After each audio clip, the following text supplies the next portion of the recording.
الحمد للہ وحدہ والصلاة والسلام علی من لا نبی بعدہ اما بعد۔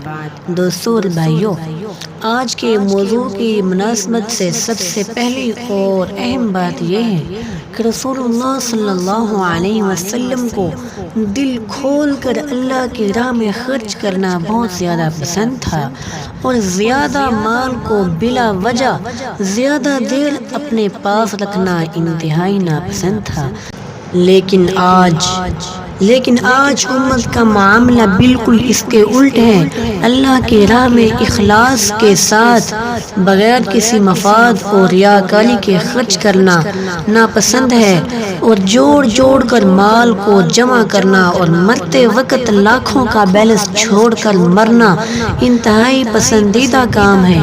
آج ہمارے ارد گرد ضرورت مند افراد اور مستحقین جامعات نگاہیں اٹھا کر دیکھ رہے ہیں، لیکن اکثر لوگ اللہ کے نام پر ان کو دینے کے لیے تیار نہیں ہیں۔ بس ایک ہی فکر ہے اور خواہش ہے کہ ہزاروں سے لاکھوں میں اور لاکھوں سے کروڑوں تک پہنچ جائیں، اور اس فکر اور خواہش کا بالآخر نتیجہ یہ نکلتا ہے کہ انسان اس عارضی زندگی میں بے شمار فتنوں کا شکار ہو جاتا ہے اور اللہ تعالیٰ کا سرکش اور باغی بن جاتا ہے۔ رسول اللہ صلی اللہ علیہ وسلم کو زیادہ مال زیادہ دیر اپنے پاس رکھنا اس قدر ناپسند تھا کہ آپ اس بات کا اندازہ آنے والی ان احادیث سے بخوبی لگا سکتے ہیں۔ دوستو اور بھائیو، امت اسلامیہ کے عظیم درویش اور عابد و زاہد سیدنا ابو ذر غفاری رضی اللہ تعالی عنہ بیان کرتے ہیں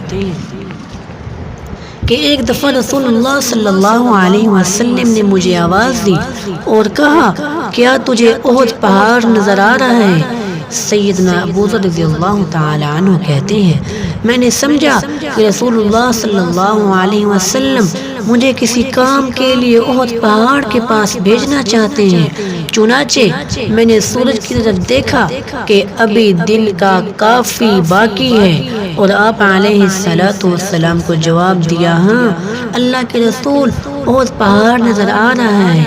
آپ علیہ السلام نے جبل احد کی طرف کسی کام بھیجنے کی بجائے ارشاد فرمایا، اے ابو ذر، میں اپنے لیے احد کے پہاڑ کے برابر بھی سونا پسند نہیں کرتا سوائے 3 دیناروں کے، باقی سارا خرچ کر دوں۔ اللہ اکبر۔ دوستو اور بھائیو، اسی طرح سیدنا امام ابو ہریرہ رضی اللہ تعالی عنہ بیان فرماتے ہیں کہ ایک موقع پر آپ صلی اللہ علیہ وسلم نے ارشاد فرمایا، اگر میرے پاس احد پہاڑ کے برابر بھی سونا ہو تو مجھے یہ بات پسند نہیں کہ مجھ پر 3 راتیں بھی ایسے گزرے کہ اس میں سے کچھ میرے پاس باقی رہے سوائے اس کے کہ جسے میں نے کسی قرض کی ادائیگی کے لیے رکھ لیا ہو۔ اللہ تعالیٰ سے دعا ہے کہ اللہ تعالیٰ ہمیں بھی اب صلی اللہ علیہ وسلم کی ان پیاری احادیث سے سچی اور پکی محبت کرنے کی توفیق نصیب فرمائے۔ اللہ تعالیٰ ہمیں زیادہ سے زیادہ مال اپنی راہ میں خرچ کرنے کی توفیق نصیب فرمائے، آمین۔ سبحان ربک رب العزت عما یصفون وسلام علی المرسلین والحمد للہ رب العالمین۔